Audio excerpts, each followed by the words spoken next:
We now come to what I personally consider to be one of the high points of this weekend. It is a departure, but it's at the same time as being a departure from our normal field of interest. It's very closely related to it. It's related to it in various different ways. If I would lift the veil of my own thinking slightly, it would be to say that I've learned a lesson or two from Dr. Goebbels, of the nicest possible kind. Around about 1943 or 44, when he was coming under attack in Germany because of the discoveries that the Allied troops were making in their advance across Europe, the atrocities that were being committed or had been committed, Goebbels was asked by his staff as to how to respond to these allegations that were being broadcast by the foreign media, and his response was, we don't reply to them at all. We attack on a totally different area. If they attack us for Treblinka and Majdanek, I think he referred actually to Majdanek, then why don't we start attacking the British over their treatment of the Indians? The Indian subcontinent, where 2 million people were dying of starvation and the British were doing nothing about it.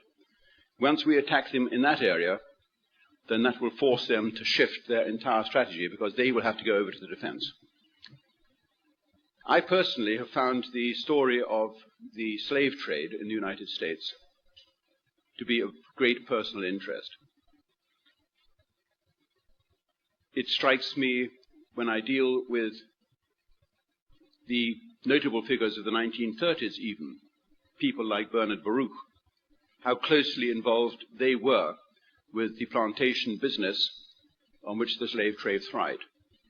But it never occurred to me to start investigating who had started it and why, and who had profited from it the most. One always assumes it's the end user who profits. But in fact, there is a supply chain, an administration, which set up the whole operation. If I can draw a parallel here, which is very apposite, it would be to the situation in England in the 1950s. You will find in the Churchill book, I have put a photograph in towards the end of the picture section, a 2-page photograph, which is a very happy photograph indeed, showing Winston Churchill emerging from a building in the government quarter of London, while a crowd of office workers stands cheering him. And the caption to that picture is deliberately mischievous and provocative. I think it says something like, the white and contented face of wartime Britain. Britain at that time was completely different from the England you will find now. The district that I live in, London, I am probably the only Englishman of any colour for at least half a mile in any direction. That's the way it is. England has changed its face. And this change of face began willy-nilly, nolens volens, which is where that Latin word comes from, in the 1950s, when unseen forces decided to start bringing shiploads of Caribbean workers over to England, ostensibly to fill jobs in the nursing business and in the public transport sector, where allegedly they could no longer find indigenous white British labour. And we were reassured that this trade in human beings was necessary in order to keep the economy running. And only later on do you realize that people were profiting from this trade. The shipping lines, the airlines who brought these cargoes of human beings over the Atlantic. And when that particular island had dried up and could no longer supply, then they shifted their attention to somewhere else, and then it was Uganda, and then it was other parts of Africa, then it was Asia. And invariably, people were profiting from this business. They were profiting from the supply line operations, from the shipping operations. I'm talking about the 1950s and the 1960s in England. And of course, the people who employed what I would quite openly call the slave labor were profiting. It wasn't slave labor in as much as they were being housed in little brick hutments on some plantation outside Charleston. But it was slave labor because they were underpaid, being forced to do jobs that nobody else was willing to do because the pay wasn't good enough. And they were being brought in specifically to carry out those tasks by the English. And they were being housed in the most pitiful conditions. And they were unable to return home even if they had wanted to. I've employed that kind of labor myself, I'm quite happy to say, but I made sure that the Jamaicans and the Barbadians and the Punjabis and other girls who worked for me as personal assistants, because quite simply they came out top of the heap when I interviewed an assortment of people for a particular job. I got to know them very well, and I remember one particular Barbadian girl who worked for me.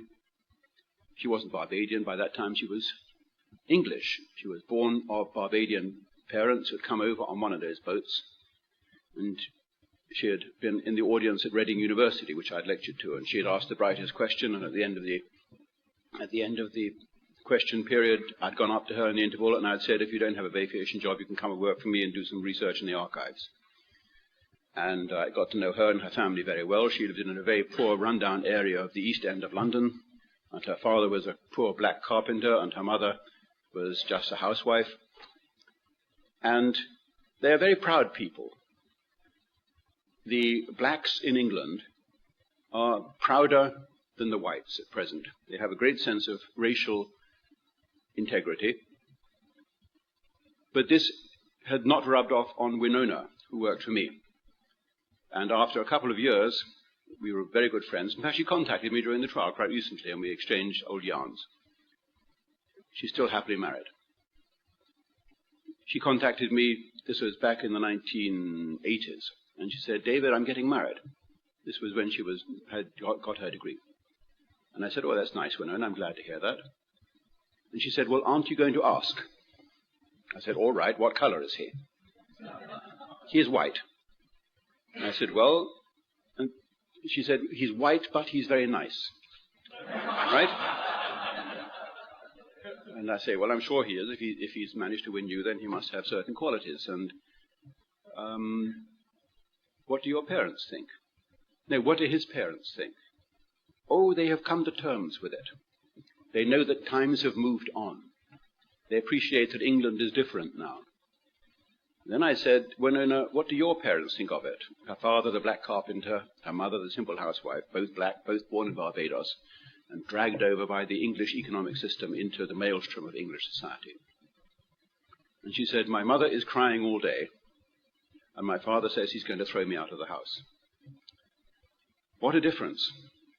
Well, they've been married, I'm happy to say, for about 20 years. I haven't met the husband, and I haven't seen her since then.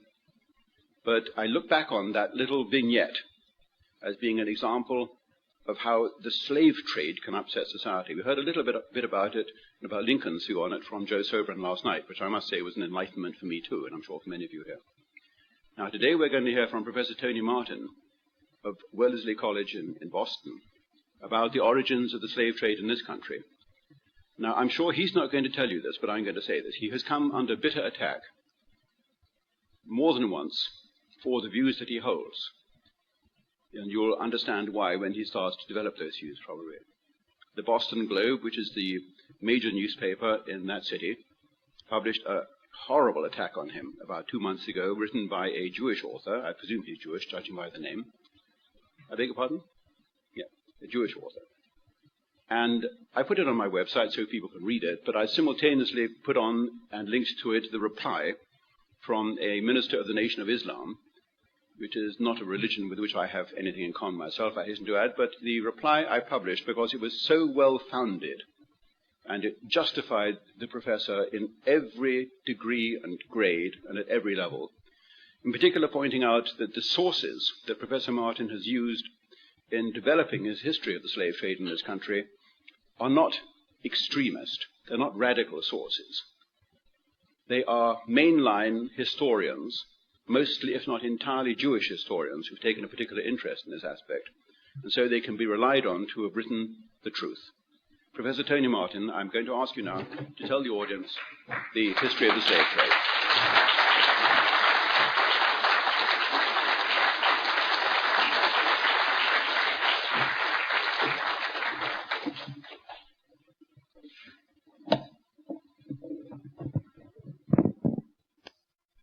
Thank you very much, David Irving, for inviting me here to participate in this conference. It has been a very enjoyable experience so far. There's a real spirit that I have discerned here, a sort of a family spirit. The atmosphere seems to be one big happy family. And even one who is a stranger to this particular gathering like myself has been able to get a sense of that spirit. So I thank you for your friendliness, and I thank you for your kindness again in inviting me here.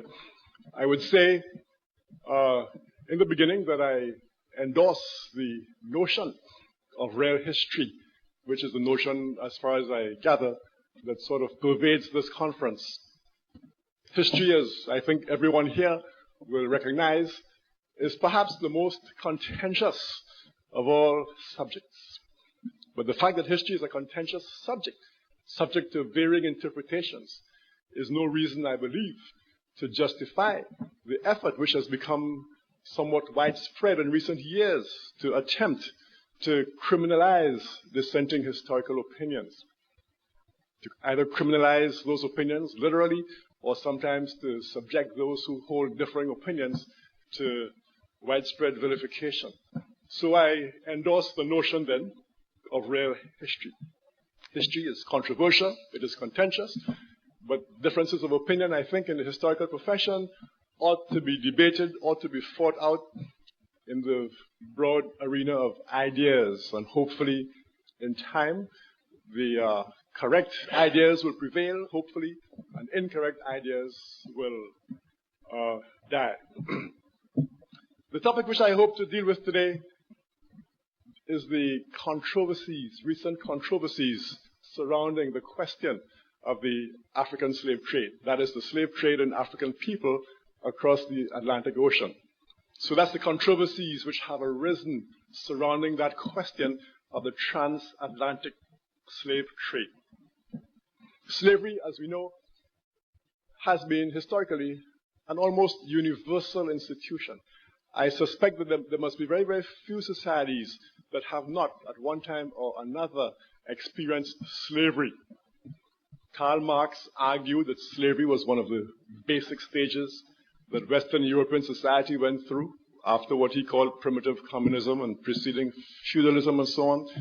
As one looks around the world at other societies, one sees examples of slavery just about every place. Slavery in ancient Greece is very well known. There's a very famous quotation from the Roman politician and man of letters, Cicero, in which he wrote to some friend of his one time, suggesting to that friend that when he went to buy slaves, that he should avoid buying English slaves because they were so stupid, ignorant. He thought that a guy would be wasting his money. In fact, it's very fascinating because the kinds of stereotypes that Cicero was putting forward in relation to English slaves were not that different from the kinds of stereotypes that developed later on pertaining to African slaves. So slavery then has been a very universal experience. Nevertheless, it has been a very controversial experience, and it continues to be a very controversial experience. One of the very first controversies surrounding slavery is the question of defining slavery. What precisely is slavery? A variety of different types of human condition have been described over the years as slavery. For example, serfdom in Europe has been described on occasion as being slavery. Sometimes, when speaking of the African situation prior to the transatlantic slave trade, sometimes historians have used the expression domestic slavery to try to differentiate the kind of so-called slavery that existed on the African continent prior to the transatlantic slave trade with what eventually developed in the Americas and elsewhere. Domestic slavery is said to have been something akin to domestic servitude, where those who were slaves had a certain amount of social mobility and weren't necessarily subjected to the kind of harsh regime that developed in the Americas later on. We have the term slavery applied to what in some history books has come to be known as white slavery, the white slave trade. I believe it was 1910 in the United States of America when an act was passed against so-called white slavery, the Mann Act. I think it was 1910. And white slavery supposedly was not supposedly, it was a trade in women, many of whom apparently were Jewish women coming out of Central Europe, and a trade which, notwithstanding the fact that the women were Jews, a trade which apparently was prosecuted by Jewish entrepreneurs. It was a global trade in which apparently women were sent from Europe across the world to act as prostitutes and so on. This was in the 19th century and into the early 20th century as well. So the term slavery has been applied to that situation, so-called white slavery, the white slave trade. There are many other controversies concerning slavery at all different periods in history. For example, there's a controversy which is raging right now concerning whether Jews were enslaved in ancient Egypt. You know, there's been a body of thought over the years relying on biblical sources and whatnot, supposedly relying on biblical sources, suggesting that Jews were enslaved in ancient Egypt. There's another body of thought which argues that there's no real evidence for Jews having been enslaved in ancient Egypt. So that's another controversy which has arisen. There's a controversy concerning slave labor in Egypt, period, among indigenous ancient Egyptians. There's a body of thought that suggests that the pyramids of ancient Egypt were constructed by slave labor. There's a contrary body of thought which suggests that no, there was no slave labor. It was a question of peasants being used as construction workers at a time because of the inundation of the Nile Valley at a time when life was relatively slow, etc., etc.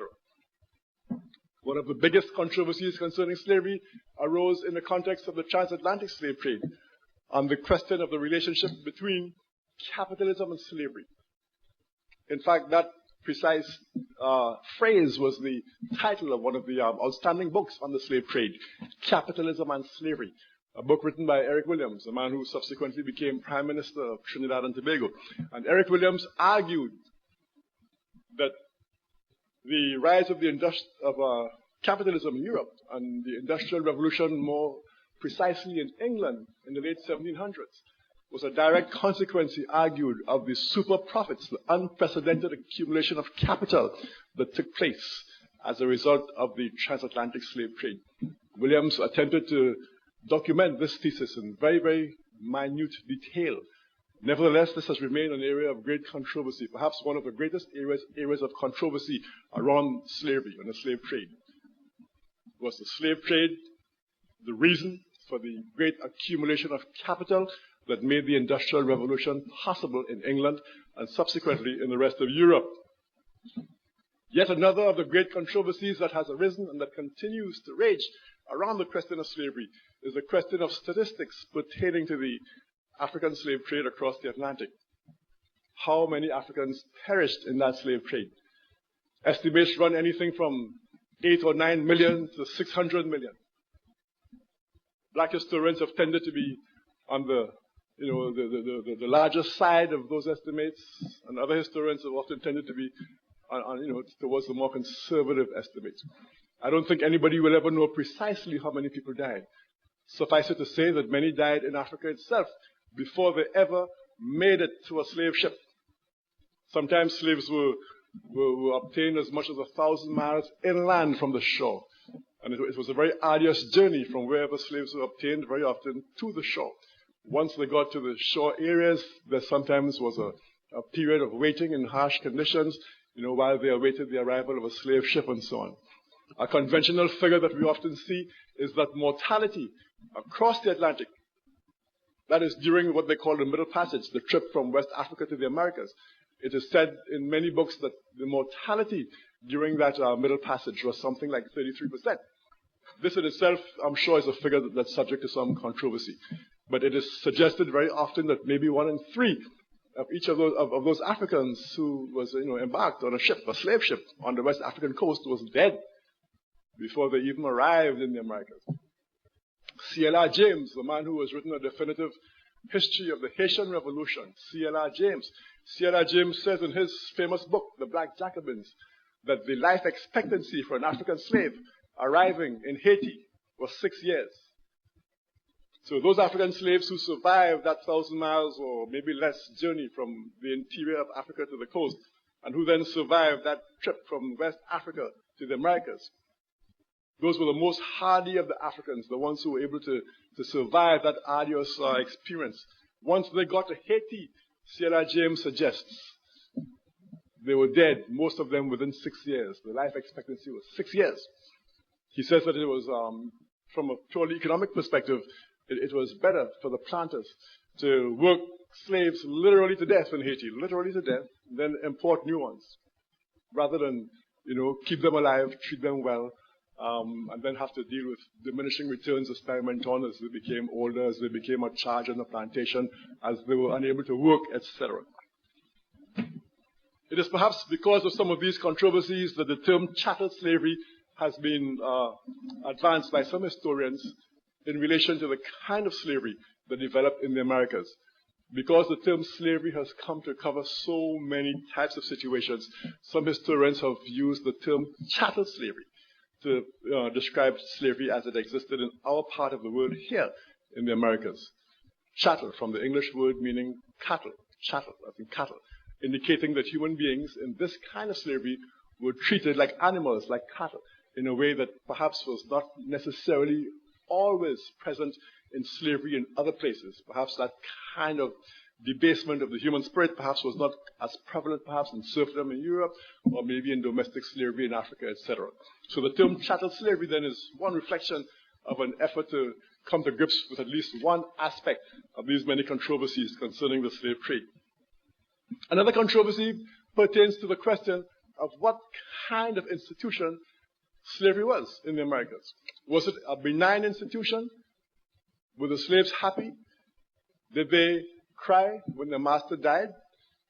Did they bow and scrape? Did they become Sambo characters? Sambo is a term that some historians have come up with to describe a kind of personality whereby Africans supposedly acquiesced, I guess, in the institution of slavery. They liked being subjected, they liked being enslaved and so on.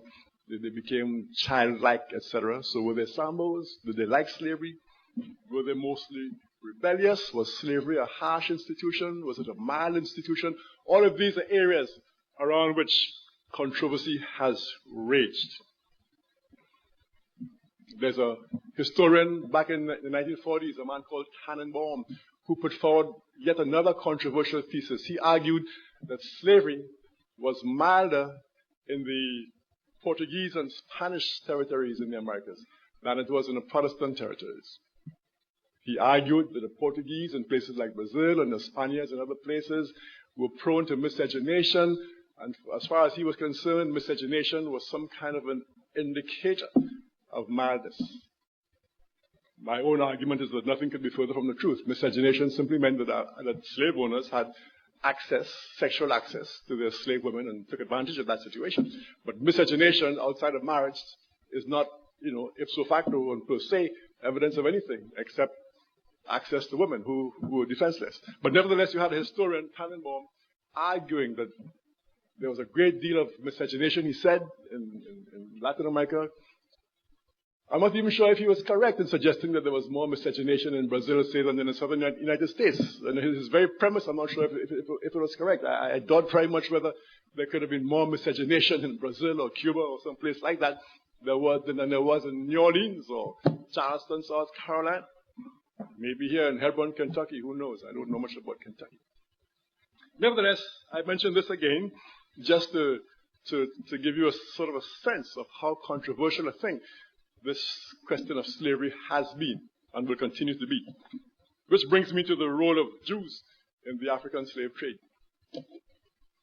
I have been a teacher of black history for many years, 30 or more years.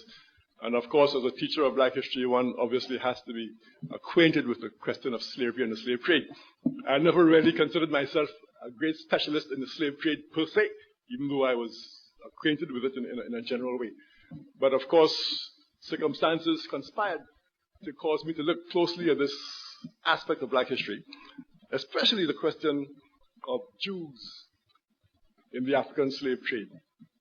Now, the question of Jews in the African slave trade is one which I, despite the fact that I was a professor of African history for many years, is a question that I was only dimly aware of. I had come across a little reference someplace suggesting that there was a Jewish presence in the African slave trade. But now that I am more aware of the role that Jews played, it strikes me as very interesting that I could have taught African history and black history generally, African American history, Caribbean history for so long without having a clearer sense of the involvement of Jews in that nefarious trade. And it seems to me that as I look back on this reality, it seems to me that somewhere along the line there must have been perhaps a deliberate tendency on the part of somebody, I'm not sure who, maybe book publishers, maybe historians themselves, but it seems as though there was a tendency over the years to downplay, to deliberately downplay and to obscure, to camouflage the role of Jews in the African slave trade.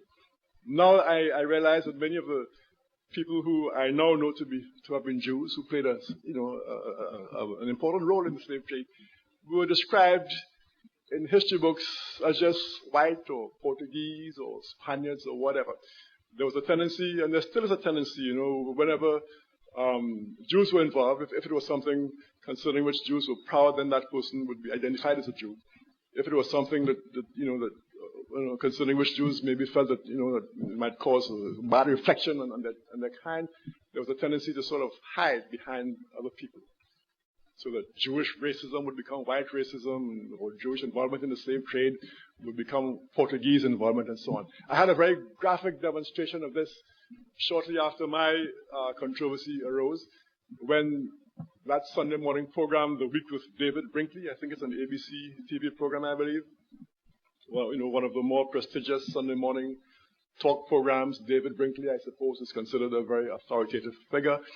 But amazingly to me, the question of the Jewish involvement in the slave trade was considered so important by these folks in the major media that they actually spent a segment one morning on The Week with David Brinkley. This is around about 1994, I think, discussing me and the whole question of the Jewish involvement in the African slave trade.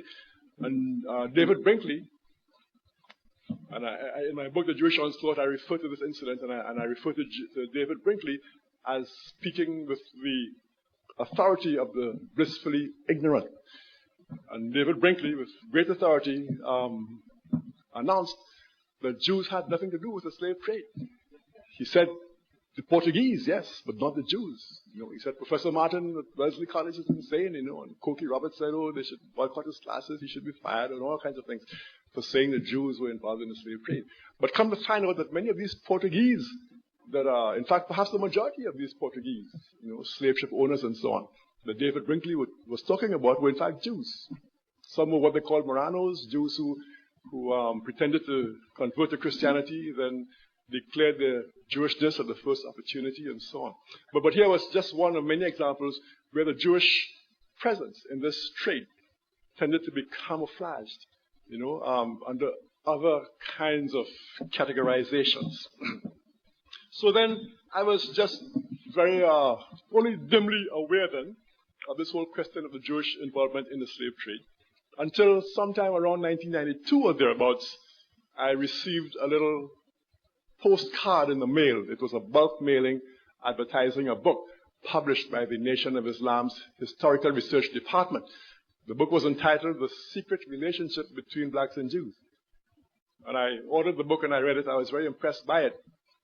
And as a good professor, I always try, despite the fact that I've taught for many years, but I always try to keep my students abreast of latest developments. So here was something that fascinated me, something that surprised me since I had been unaware of it. And I did what I always do in that situation, and that is I decided to incorporate some of this new information in my African American survey history class. I actually used the book in a Caribbean history class for one semester without incident. I used it in the following semester in an African American history class, and that's when, as the saying goes, all hell broke loose. But before I describe what happened, let me spend a few minutes summarizing the facts of Jewish involvement in the slave trade. What precisely was the nature of the Jewish involvement in the African slave trade? The Jewish involvement in the African slave trade begins, as far as I can tell, long before the actual slave trade across the Atlantic itself. The transatlantic slave trade has its immediate origins around about 1441. When Portuguese sailors landed on the West African coast and kidnapped a few Africans, brought them back to Europe. Africans were brought back to Europe, to Portugal, and to Spain as part of that particular trade for several years. Columbus, of course, arrived in the Americas in 1492, approximately half a century later. In 1502, the first Africans were brought to the Caribbean. The Caribbean is where the transatlantic slave trade begins, and many Americans don't know that. But for over 100 years before Africans were brought as slaves to this country, the United States of America, Africans were being brought across the Atlantic to the Caribbean, to places like Hispaniola, the island which today is shared by Haiti and the Dominican Republic, and to other places as well. So it seems to me that Jewish involvement then in that transatlantic slave trade precedes by many, many years, perhaps by 1,000 years, the actual beginnings of the transatlantic slave trade. And let me explain. It seems to me that the most important theoretical underpinning for that transatlantic slave trade was what has come to be known in many quarters as the Hamitic myth. Some people call it the curse of Ham story. When the slave trade developed, beginning in 1441 and for hundreds of years thereafter, people who prosecuted that trade looked around for intellectual justification, for rationalizations, for pretexts, if you will. And a variety of pretexts were advanced to justify the slave trade, to allow people to sleep well at night, for their consciences to be clear. One justification was that Africans were heathens. They weren't Christian, they were heathens, and therefore it was all right to enslave heathens. It would not be all right to enslave one's Christian brother, but it would be okay. It would be morally justifiable to enslave a heathen. That was one kind of rationale that was advanced to justify the slave trade. Another rationale was that Africans were less than human. Africans were devoid of reason, could not reason, were a subspecies of creature. They weren't human, and therefore, again, whereas there might have been some moral opprobrium attached to enslaving one's fellow human beings, in the case of Africans, since they weren't quite human, that kind of treatment of Africans was okay. The most important, however, of all of these rationales that was advanced to try to justify the slave trade was the question of this Hamitic myth. That is, the notion that Africans were cursed by God himself, that Africans had been cursed by God, that God had decreed in his wisdom a very long time ago that Africans would be forever the hewers of wood and the drawers of water for other races. The authority for this idea was said to reside in the book of Genesis, in the story in the book of Genesis. Now, there's a story in the book of Genesis, and there's an interpretation of that story that allowed it to be used to justify African slavery, and they're two different things. The story in Genesis is in Genesis. It's been in the Bible ever since. But the sort of spin that was put on that story that enabled it to become the basis for the Hamitic myth actually comes out of the Talmud, the Jewish holy book, the Talmud. Somewhere around 500 AD or thereabouts, the Babylonian Talmud. Let me just describe the difference between the story as it appears in the Bible and the story as it was spun in the Talmud. According to the Bible, Noah, after the flood, apparently had a vineyard someplace, and he partook of the wine that was produced out of his vineyard. He got himself drunk one night, went into his tent, took his clothes off, as people often do when they get drunk.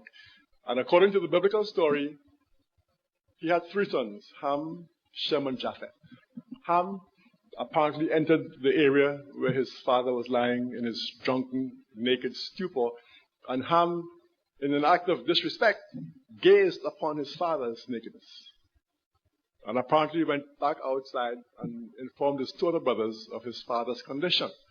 According to the biblical story, the two other brothers then came inside the tent or wherever, and out of respect for their father, they kind of backed into the tent. They would not look directly at him in his naked condition. They backed into the tent. They covered him with some kind of a garment. And according to the biblical story, when Noah revived, when he, arose from his drunken stupor and realized what had happened, he then cursed Ham's son Canaan and all of his descendants forever, and said that they would be the servants of the descendants of the other two brothers, Shem and Japheth. Somewhere along the line, I'm not quite sure how come, but somewhere along the line, somebody came up with the notion that Ham was the progenitor of the African race, and Shem was the progenitor of the Asian race, and Japheth was the progenitor of the European race.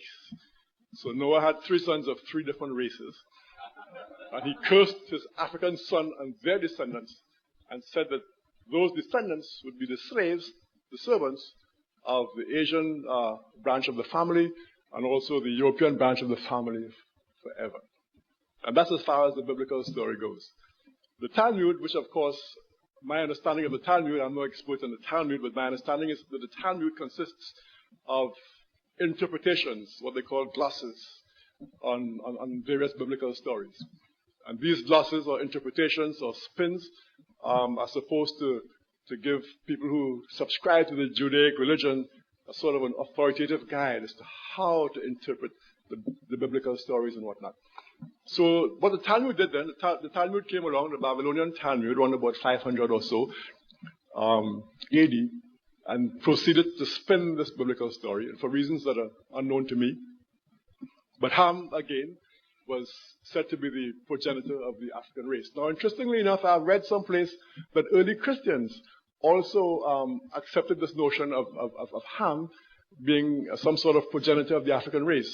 But apparently, in the Christian tradition, the kind of, overtly racist implications of that fact didn't develop in the same way as it developed in the Judaic tradition. According to the Talmud, Ham was the original African, and when God, through Noah, cursed Ham and his son Canaan and all his descendants, he was in fact cursing the African race. Now, this was the unique new element to the story that the Talmud originated. That the curse on Ham and Canaan was not only a curse on an individual and his family, but it was a curse on a race. So here, this is the contribution then of the Talmud. That God, through Noah, cursed the African race. And the Talmud proceeded to embellish the story in the most delightful, should I say, ways. For example, the Talmud said that there was ample proof that God was in fact cursing the African race. It said, for example, that because Ham had gazed upon Noah's nakedness in the dark of night, that the African race was henceforth turned black, so that the blackness of the African became a sort of a visible indication of that curse. The Talmud said that because it was dark at night when Ham entered that tent and looked upon his father's nakedness, he had to open his eyes, he had to buck his eyes, as they say in America, to see his father in the darkness. And that's why Africans had big eyes. The Talmud said, and I'm going to quote all this exactly in a minute. I'm not making this up. It sounds incredible, but I'm actually paraphrasing a gentleman by the name of Harold Brackman, a man who worked until recently for the Simon Wiesenthal Center of all agencies. He wrote all of this in his dissertation. And it might not surprise you to discover that once people like myself began quoting what this guy Brackman wrote, I'm sure you can guess what happened next. And that is that Brackman denied he had ever written this stuff. This stuff is in Brackman's PhD dissertation. It's called The Ebb and Flow of History. Anybody here can easily read it. You can get it in any library. If they don't have it, they'll get it for you interlibrary loans. It's called The Ebb and Flow of History. It's a PhD dissertation, I think in the history department at UCLA, 1977, by Harold D. Brackman, who I believe up to a couple of years ago, maybe even now, is or was until recently a functionary of the Simon Wiesenthal, or is it Wiesenthal Center. But despite the fact that his writings are clearly in a public record, that any undergrad student can access this stuff and check it for themselves, once the story got out, he quickly denied he'd ever written this. This man actually wrote letters to the New York Times. I believe I have the actual so footnotes here in the Jewish Onslaught concerning all this. This man wrote letters to the New York Times. He wrote a slew of letters to black publications all over this country, denying all of this stuff, even though it's right there on the record. So I'm using very good evidence here when I paraphrase what he's saying. Brackman tells us that because, and here it gets to be totally hilarious.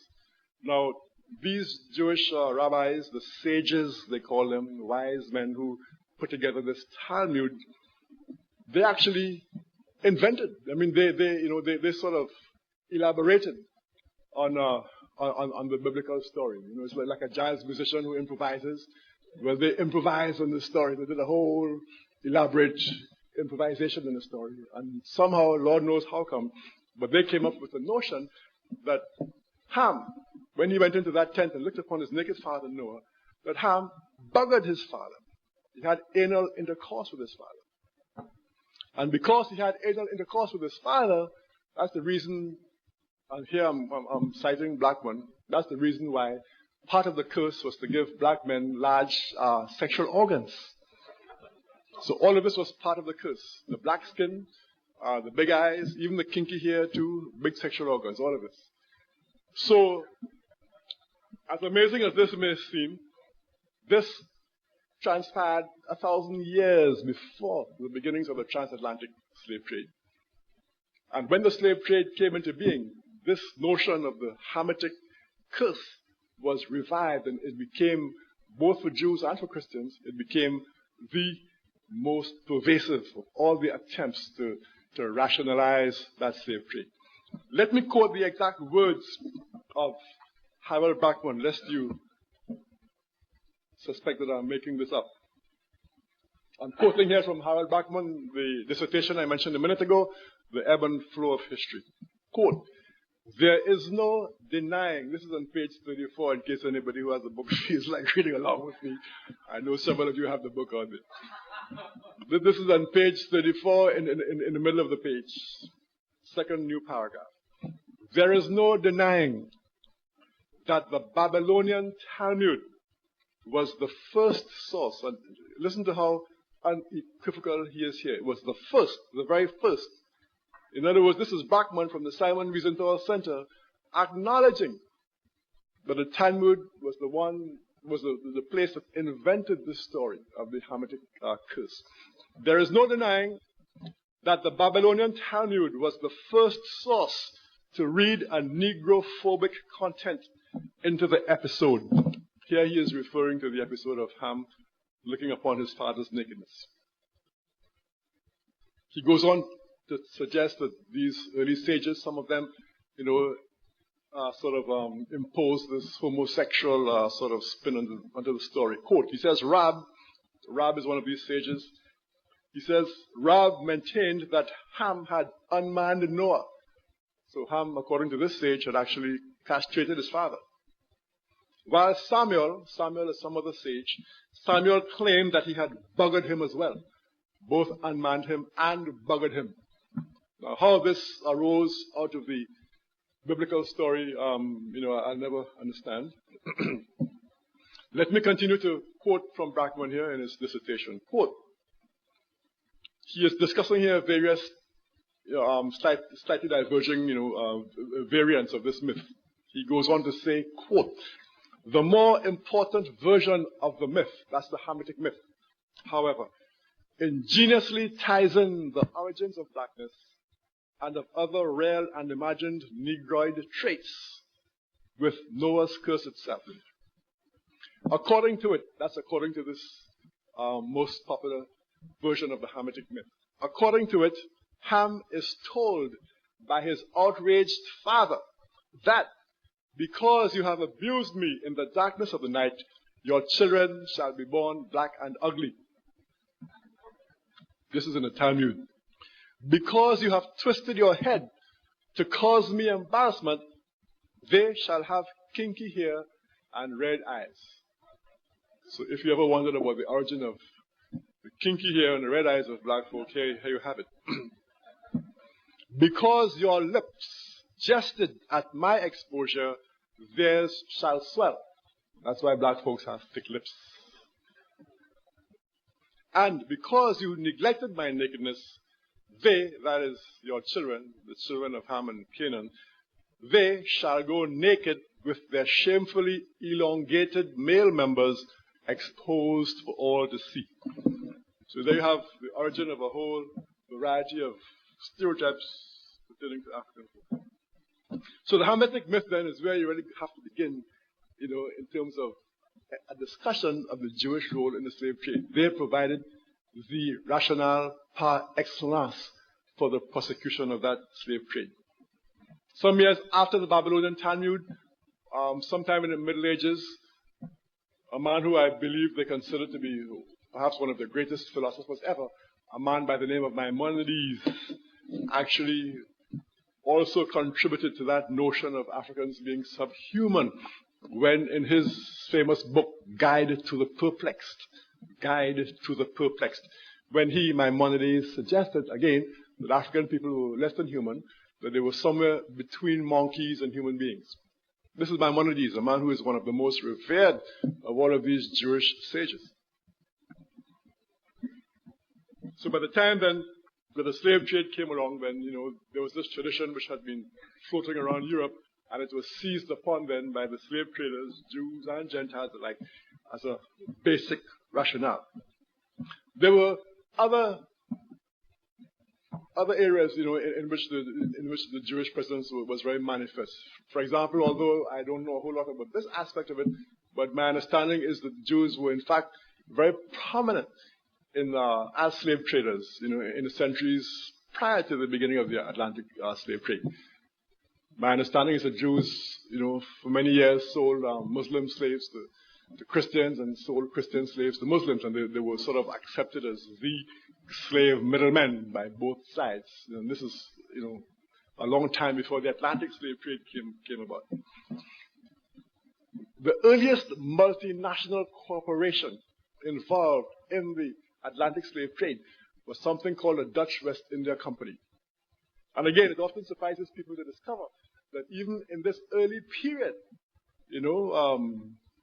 globalization was already a very, fairly entrenched phenomenon.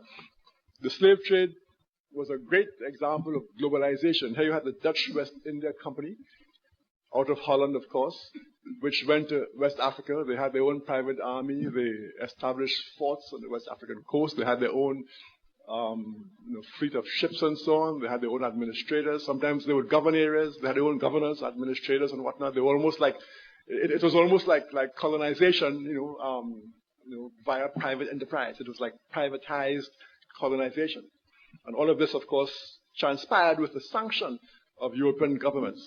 These were like surrogate governments almost, these chartered companies as they were often called.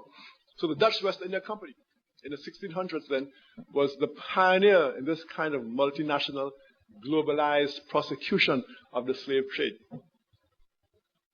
And apparently a large number of the shareholders, the stockholders in this Dutch West India Company were Jews. The Jews had been chased out of Portugal and Spain. They had been chased out of all kinds of places. They found some respite from their wanderings in Holland. They became an influential factor in Holland. And I've seen a variety of figures. This, too, is an area of some controversy. I've seen estimates varying from 25% to 50% concerning the stake of Jewish stockholders in the Dutch West India Company. But suffice it to say that they were an important element in the Dutch West India Company, which was the preeminent entity carrying on the slave trade in the early period. The Dutch West India Company was responsible for importing, the earliest slaves to places like Brazil, to some parts of the Caribbean, either directly or indirectly, I think, to this country as well, in a very early period in the 17th century. In many areas in the Americas, Jews were a dominant element in the slave trade. In Brazil, for example, in the 17th century, Jews were a dominant element in the slave trade. They owned a large number of the plantations. They were often very importantly positioned in other aspects, not necessarily the plantation aspects, but things like, say, the importation of slaves, things like the warehousing of slaves, things like the auctioning of slaves, things like the provisioning of slaves. Things like manning slave ships, provisioning slave ships. In New England, for example, at the height of the Atlantic slave trade, rum became a major economic venture in New England. Places like Providence, Rhode Island, places like Boston, and so on. And rum was a major factor in the slave trade because rum was one of the major items of trade, one of the major items that slave ships carried when they went to West Africa to trade and exchange for slaves and so on. And I believe that at one point all the rum distilleries in Boston were owned by Jews. I think there was something like 18 or something like that rum distilleries. So in all of these areas, both directly and in terms of ancillary industries feeding the slave trade, Jews were very, very important. Apart from Brazil, Jews were again dominant factors in many other parts of the area. For example, in Curacao, a Dutch island in the Caribbean. The majority of folks involved in the slave trade in Curacao were Jews. At one point in Suriname, which again was a Dutch colony right next to Brazil in South America, Jews were again a very important part of the slave trade in Suriname. There was an English soldier by the name of John Stedman who went to Suriname in the late 1700s as part of a mercenary force raised by the Dutch to try to fight against the maroon slaves. Those were the escaped slaves who established an independent existence in the interior and gave the slave regime a lot of trouble. And Stedman wrote a very fascinating book concerning his experiences in Suriname, and there are several references in Stedman's book to the presence of Jewish slave owners and so on. There was one large plantation area in Suriname called Jew Savannah. Jew Savannah. And according to Stedman, the Jews were very often the most cruel of the slave owners. They played a very prominent role in torturing slaves and so on. He has several little vignettes that he mentions in there concerning the kind of cruelties that were meted out to slaves by both Jewish men and women. There's one case he describes there of a maroon slave leader, a man called Jolicoeur, French Jolicoeur, beautiful heart. Don't know where he got that name from, Jolicoeur. But apparently Jolicoeur, again, was a rebellious slave. He led a slave uprising. And on one occasion, apparently, the Maroons were fighting against, some of these people from Jew Savannah. And according to Stedman, they captured a Jewish slave owner named Schultz. And apparently Schultz was the man that Jolicoeur, the slave owner that Jolicoeur had escaped from as a young boy. And Jolicoeur remembered that this guy Schultz had apparently ravaged his mother and so on. And Stedman describes a very, very, very harsh vengeance that was wrought by Jolicoeur on Schultz. He flayed him, cut his skin off, then used his skin to keep the powder dry, the powder for his cannon or whatever, and used his head to play football with. Jews were also very prominently present in non-Dutch parts of the Caribbean, places like Barbados, places like Jamaica, St. Thomas, and many of the other islands as well. There's been a big debate that has arisen concerning whether Jews were the dominant element or not, or whether they were even an important element. But much of that discussion has taken place in the context of the United States of America. In the U.S., it may not be correct to say that Jews were as dominant in the slave trade as they were in parts of, say, the Caribbean or Central America. Nevertheless, Jews were an important part of the slave trade in this country, in the US of A, anyway. In fact, in the US of A, Jews apparently played a role in the slave trade that was greater than the numbers in the overall population would suggest.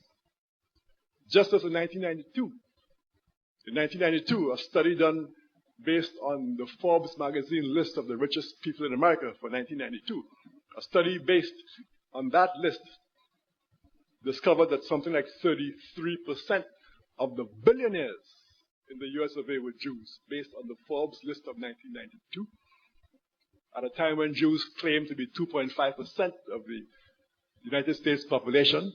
So just as in 1992, they were overrepresented in the high echelons of this country, just so during the slave trade, even though their numbers may have been relatively small, and many of the people who have tried to refute the suggestion that Jews were prominently involved in the slave trade in this country, many of those people have put forward figures suggesting that Jews were only a very minute portion of the overall American population.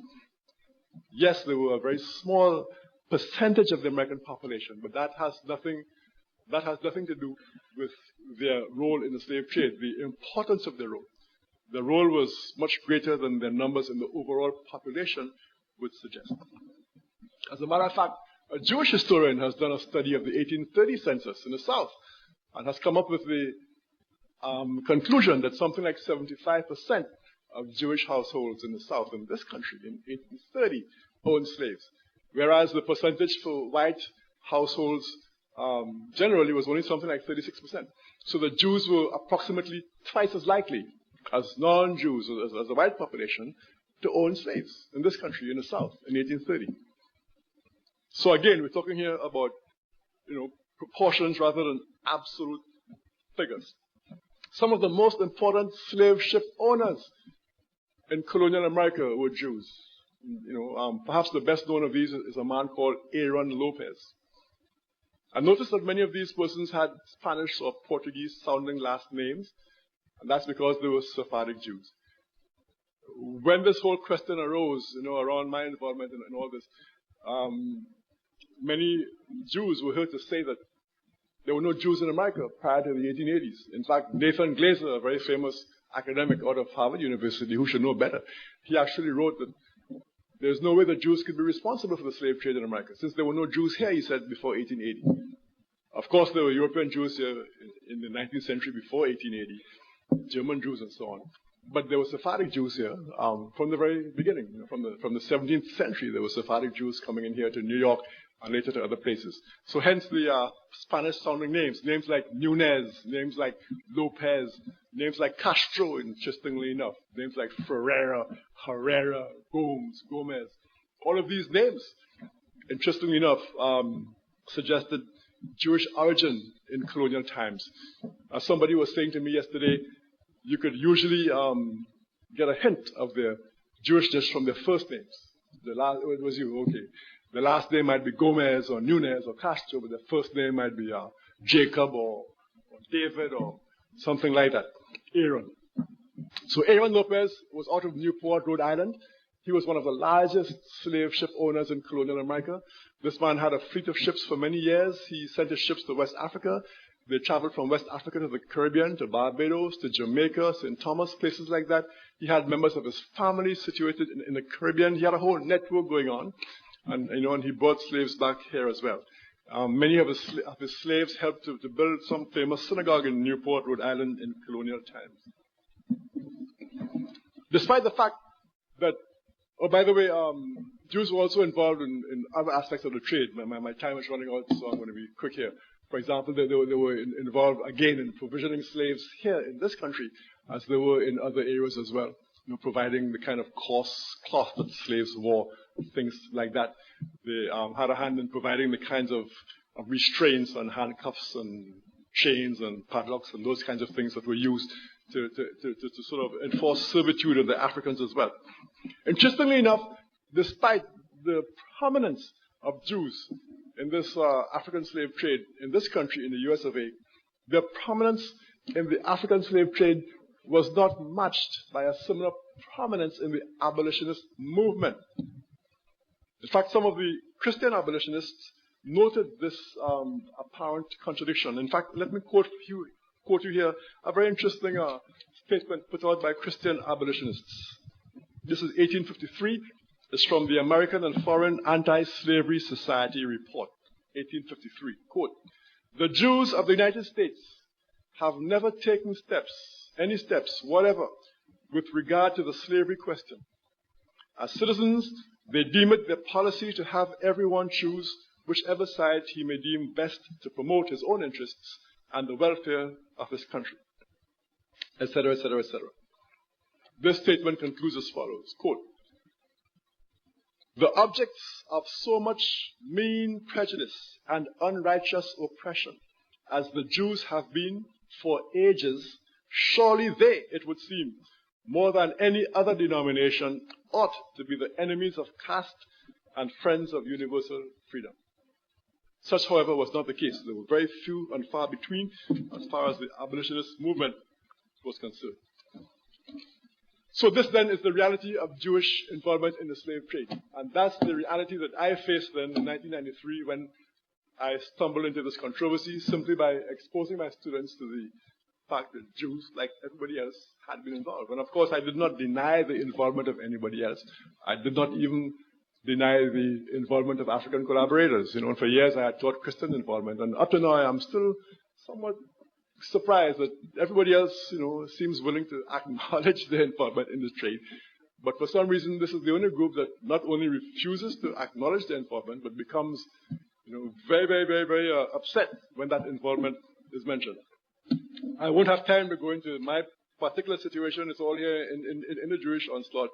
I'll just say very briefly before I wrap up, I was just told I have about 3 more minutes left. But this controversy assumed enormous proportions. I'm still surprised. Here was something as simple as my teaching this information, which is all well documented. The book that I was using, The Secret Relationship Between Blacks and Jews, put out by the Nation of Islam, that book relies almost 100% on Jewish sources. But what is interesting, though, is that even though the Jewish academics and authoritative sources like the Encyclopedia, Judaica, even though these sort of academic, esoteric Jewish sources were quite forthcoming in acknowledging their role in the slave trade, the popular Jewish press and the popular Jewish populace, I guess, many of them were either unaware of all this or refused to believe it. I remember some Jewish alumni writing into the to the Wellesley College Alumni Magazine, suggesting that my teaching, the Jewish involvement in the slave trade, was akin to suspending the rules of grammar in an English class.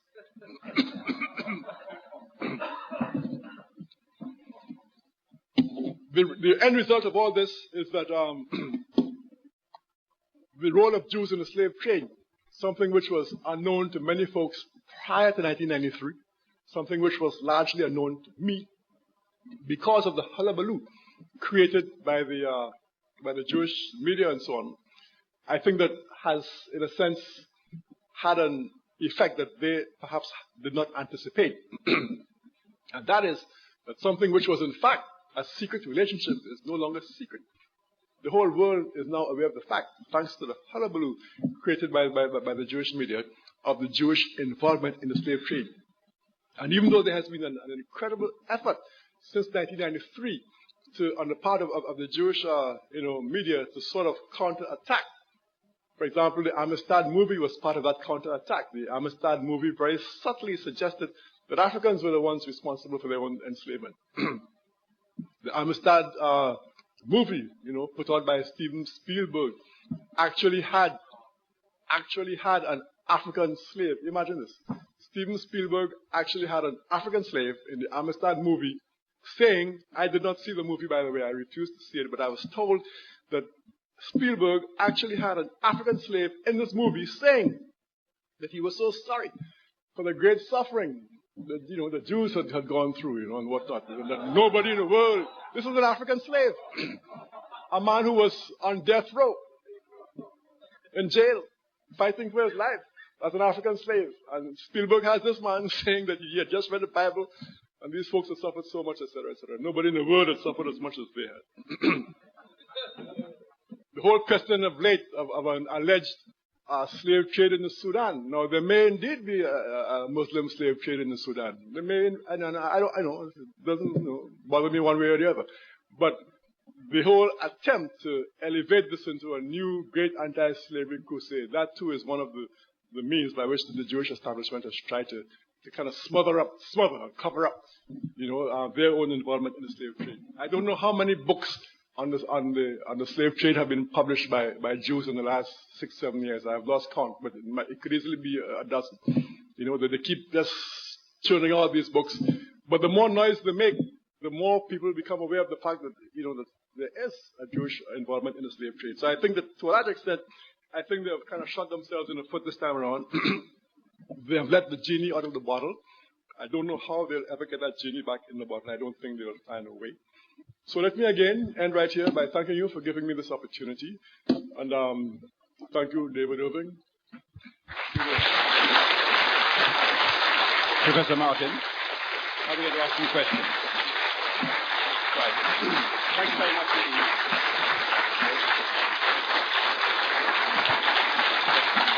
Thank you. Thank you.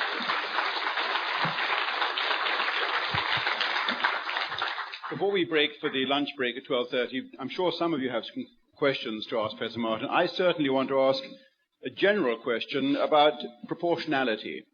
You yourself preempted the question to a certain extent by referring to the issue of how much greater was the percentage of Jewish involvement in the slave trade than was their actual presence in the population concerned, whether it was in the American population or in the Caribbean or elsewhere. Could you give us some kind of estimate? Could you give us some kind of estimate of the involvement, a numerical estimate, just off the top of your head? Was it like 10% of involvement or 20% involvement or 30% involvement? And a rider to that question is, how certain can we be of the identification of these particular businessmen involved in the slave trade as being Jewish?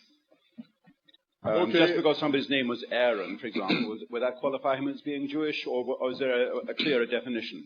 And as a third question, did they promote their own interests? Did they ensure that the business only went the Jewish way to the Jewish rum manufacturers and so on? Okay, I think I'll have to sort of... The proportionality question first. Okay.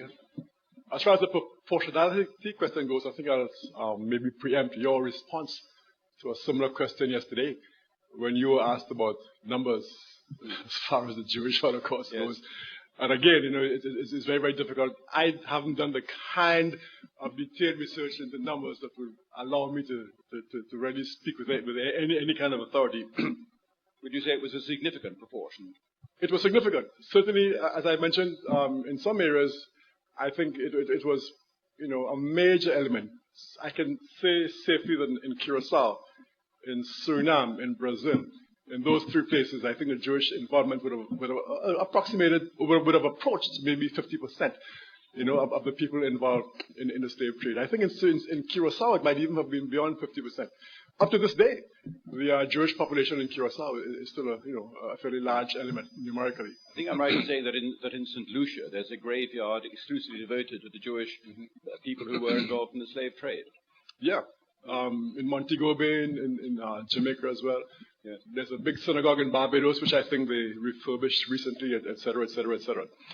Some of the statistics that are available have come from Jewish sources themselves. For example, the statistic I mentioned about something like 75% of Jewish households in the South having slaves, as opposed to 36% of white households. That comes from a Jewish historian. And he went back to the census, and he did the kinds of things that you were hinting at. Yes. Now, even for a Jewish historian, as you mentioned yesterday, the Jews themselves aren't sure what a Jew is and who is a Jew. Yeah. But insofar as he could plausibly ascertain, from names and from other kinds of evidence, indicators. Yes. But of course, there was no way he could be 100% certain. Let's see. Do you think that the Jewish community harmed their cause by trying to pretend this never happened? Or would they do better to be perfectly open and frank about it and say those times are behind us and we would never do it again? Yes, I think that would have been the most sensible thing to do. Acknowledge it the same way that everybody else has done, and let's move on. But by trying to create an issue about it, I think that they forced themselves into an indefensible position. Do you think that the Jewish community representatives like the Simon Wiesenthal Center and the Anti-Defamation League and the B'nai B'rith should apologize to the black African community of this country for the injury they inflicted on them? But I actually called for an apology and reparations in the Jewish Onslaught. Yes. Absolutely, yes. Well, I understand they have the money to pay the reparations. They've recently come into quite a large inheritance, I understand. Does anybody else have a question to put to Professor Martin?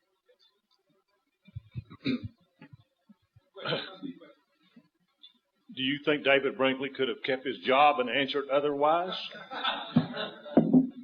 No, I don't think so. All right.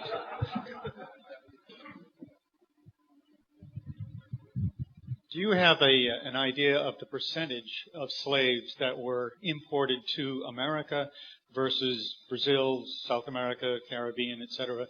I've heard that of the entire slave trade, that America itself only got a very low percentage of the number.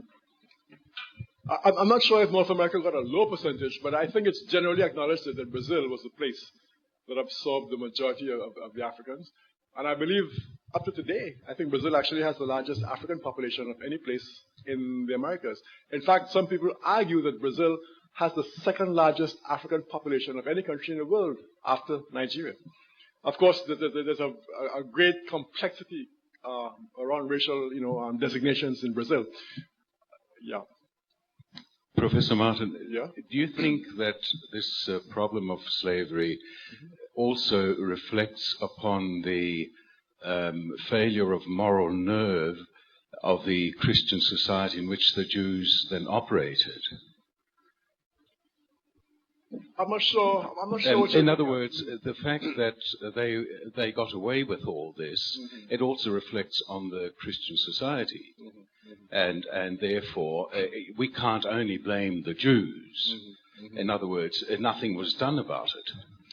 Well, I don't think anybody has ever attempted to blame only the Jews. I certainly have never attempted to blame only the Jews. My position all along has been that other groups have acknowledged their involvement. So what is so special about the Jews that they are beyond academic inquiry? That has been my position. Of course, many of the Jewish people have accused people like myself of arguing that the Jews were exclusively responsible for the trade. Because what they have tended to do, because their position is so indefensible, what they tend to do is to ascribe to people like myself, a totally off-the-wall position. In other words, they create a man of straw, then they attack that man of straw. But that man of straw is saying things that I never said. For example, they claim that people like myself were suggesting the Jews were genetically predisposed towards enslavement, but I never said anything like that. But they find it much more comfortable to attack what they claim you say than what you actually said. Thank you very much, Professor. Thank you.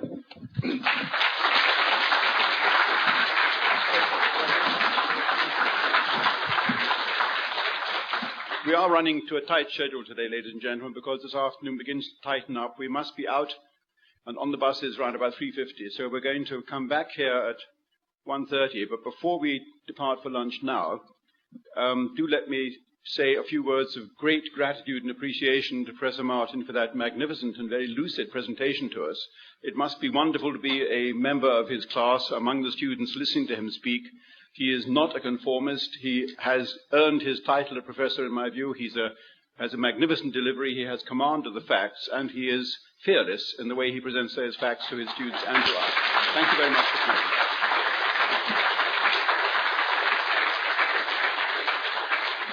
And I understand the professor has 2 or 3 copies of his book still available at the back, which are going obviously to be snapped up in the next few minutes. Thank you very much.